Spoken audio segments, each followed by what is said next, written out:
Mungkin apa yang mau disampaikan hari ini klarifikasi terang yang lagi rame Pak. Iya, ini dari tadi malam itu setelah tayangnya podcast saya dengan Densu itu kan memang banyak pertanyaan ya, terus kemudian ada beberapa orang yang menelpon untuk klarifikasi.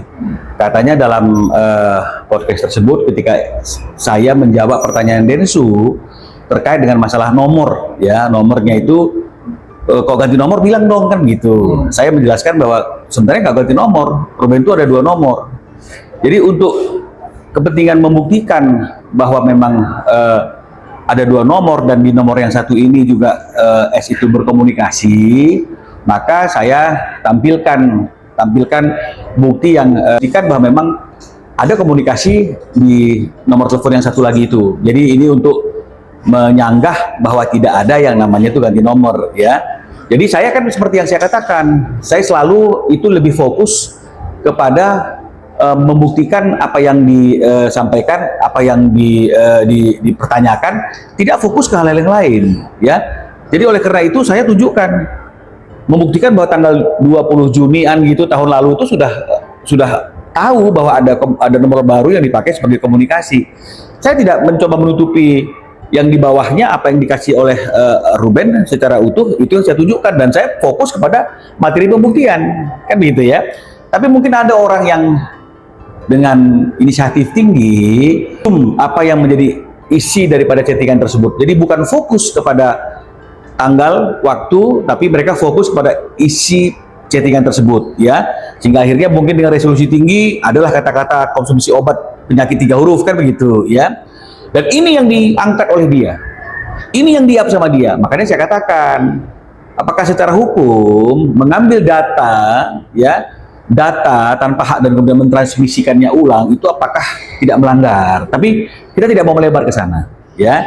Kita melebar kepada kita hanya fokus kepada masalah yang menjadi pertanyaannya kan begitu ya. Jadi inilah dia bukti bahwa memang selama ini Ruben itu selalu dipojokkan dengan hal-hal yang tidak valid lah ya, atau hal-hal yang sebenarnya itu bukan hal yang seperti apa adanya, tapi itu selalu dipakai.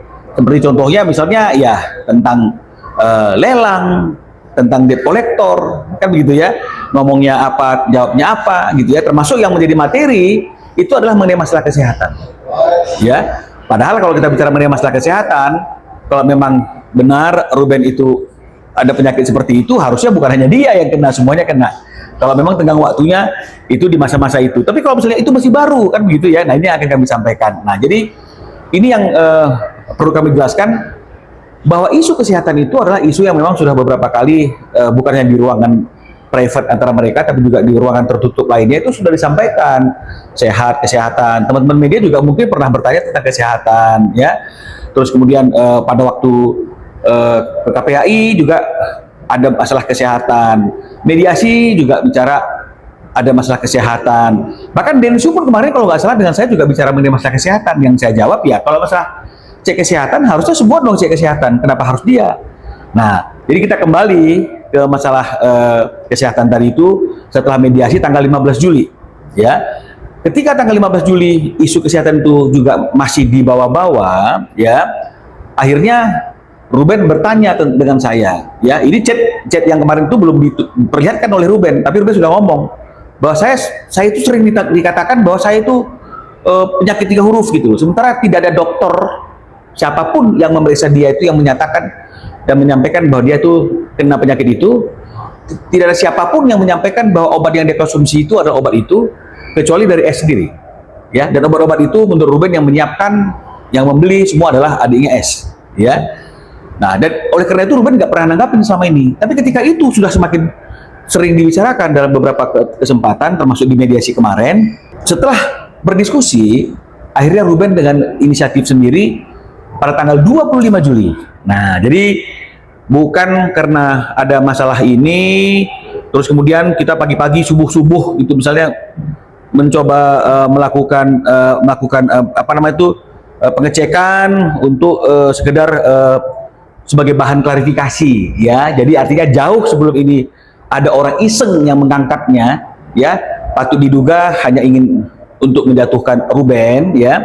Itu kita sudah melakukan pengecekan ya di salah satu pusat laboratorium yang cukup berkredibilitas di Indonesia ini, yang cabangnya dari mana-mana. Ya, ini boleh di zoom, ini Prodia ya. Prodia ya. Oke. Ada nama pasiennya Ruben Samuel Onsu di atas. Ya, ada ya. Nah, oke. Kapan pemeriksaan itu dilakukan? Jangan-jangan nanti pemeriksaan dilakukan setelah ini menjadi besar beritanya. Tidak. Pemeriksaan itu dilakukan pada tanggal 25 Juli. Jadi 15 itu adalah mediasi, isu itu terus angkat-angkat, dan karena memang sebelumnya memang hal itu sudah pernah disampaikan dalam bentuk chattingan yang tidak ditanggapi oleh Ruben karena dia tidak mengetahuinya, ini menjadi suatu perhatian bagi kami untuk nantinya akan dibuktikan kalau dalam persidangan itu akan menjadi isu, kan begitu ya. Jadi tanggal 25 ya, jadi bukan setelah ini naik Densu langsung buru-buru, tidak ya.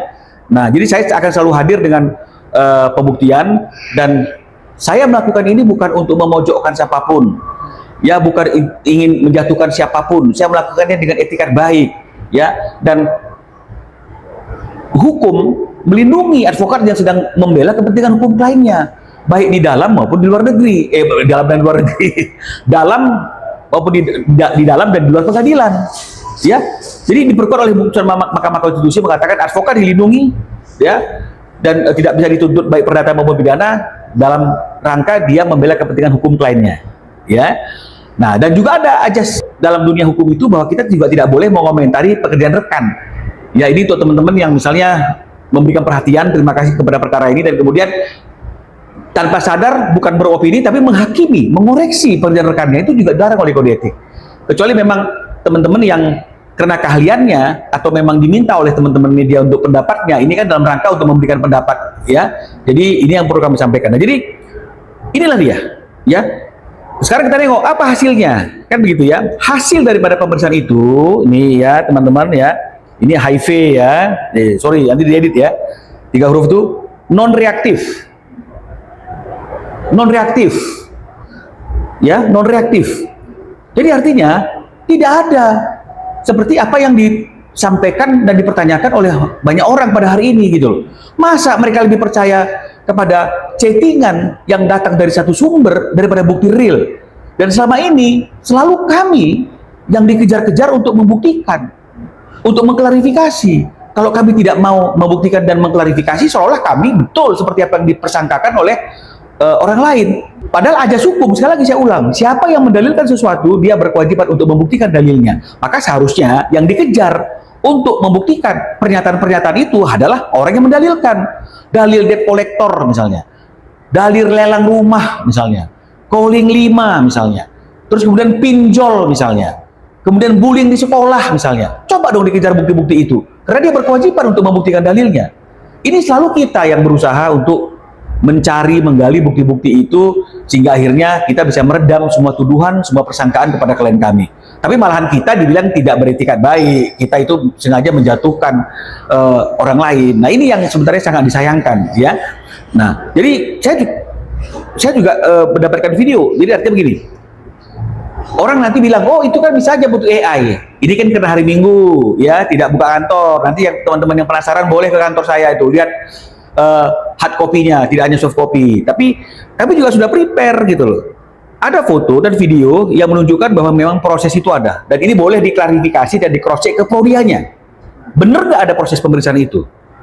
Ya, ini prosesnya pada waktu pengecekan itu dilakukan. Ya, ini videonya.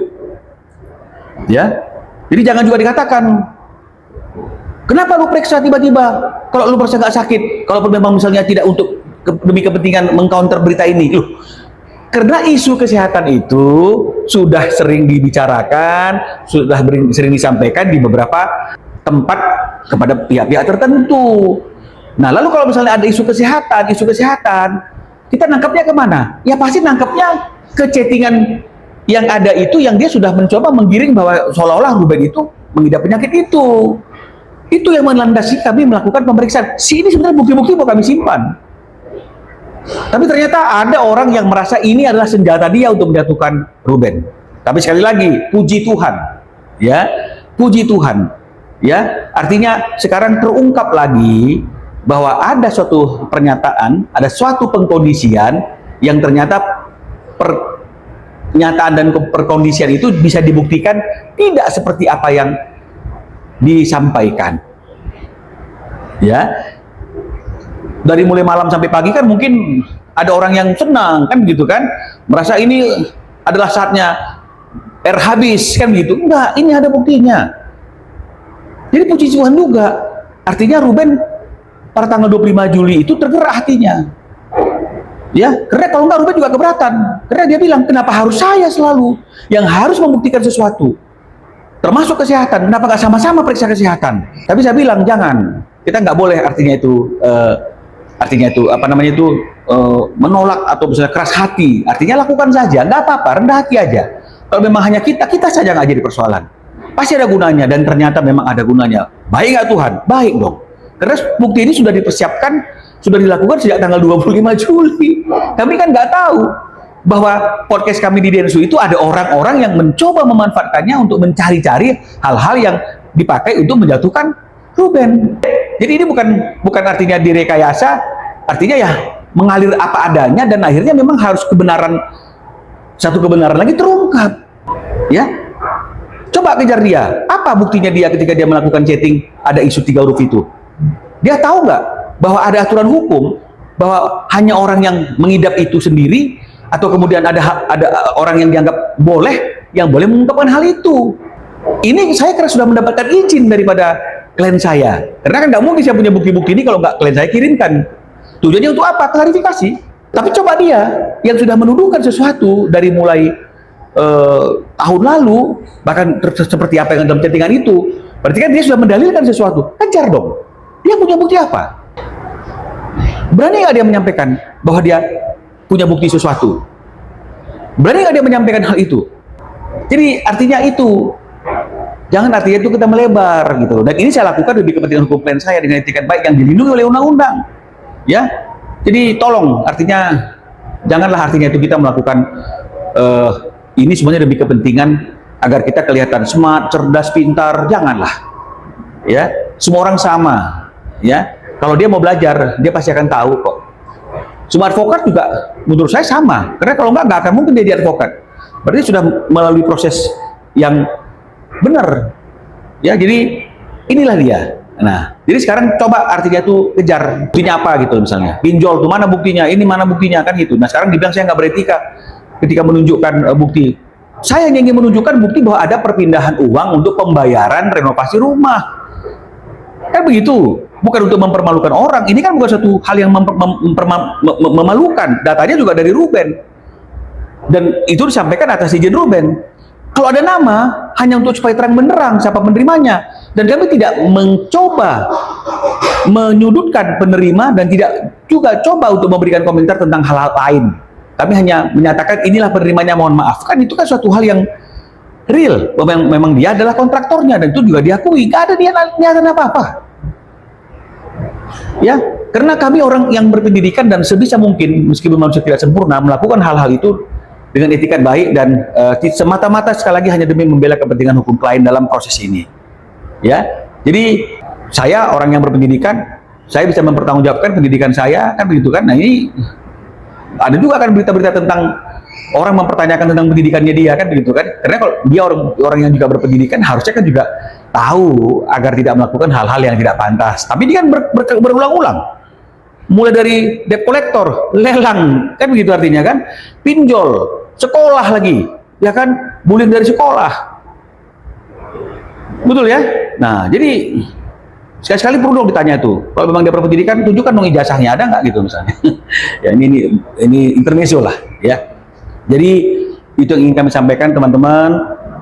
Seperti yang saya sampaikan juga dalam podcast Densu, ayolah kita kembali ke saat teduh, saat tenang. Dan ini sudah berulang-ulang kami sampaikan, karena kami juga tidak menyukai kehebohan ini. Biarkanlah kita hormati proses yang sedang ada dalam persidangan. Nah, kalau tidak ada isu baru, nggak ada hal-hal baru, nggak ada berita-berita baru, sebenarnya kan kami juga nggak perlu untuk mengklarifikasinya.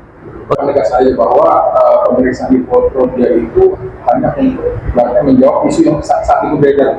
tidak menjawab isu. Tapi kan ini kan sudah pernyataan, ya, lebih kepada tuduhan. Tuduhan itu mulai di dalam ruang private antara dia dengan Ruben, kan begitu. Chattingan itu kan private tuh antara dia dan Ruben. Ada kata-kata seperti itu. Ruben nggak menanggapi karena dia berpikir nggak mau menanggapi sesuatu yang tidak benar, ini loh keseringan apa aja seperti selingkuh kasur gitu misalnya kan. Jadi kan Ruben males nih, jadi nggak ditanggepin sama dia. Nah, ternyata ketika kami buktikan fokus pada tanggal bahwa ada chattingan di nomor yang itu, orang nggak jadi persoalan. Itu bukti, bahkan kami tidak pernah merekayasa bukti, tidak pernah menutup-nutupi bukti apa adanya. Ya, kalau tadi misalnya kami merekayasa bukti, bisa kami tutup kan? Ini nggak ada, nggak apa-apa. Orang nggak ada masalah. Karena kami sudah tahu bahwa ada omongan-omongan seperti itu. Sebenarnya Ruben kan nggak mau untuk memeriksa dirinya karena dia, saya ngapain kan gitu, kalau mau periksa semua. Karena kalau kena pasti kena semua. Proses melahirkan itu pasti akan ada proses pemeriksaan semuanya, termasuk 3 huruf itu, kan begitu artinya. Ya ini anaknya sehat-sehat saja, kan begitu. Oh sekarang gitu misalnya, oh sekarang juga Ruben nggak merasa ada apa-apa, kan begitu. Nah jadi karena sudah sering ada isu-isu kesehatan yang kami dengar dan Ruben dengar, bahkan dari KPAI juga ada isu kesehatan, di dalam mediasi juga ada isu kesehatan.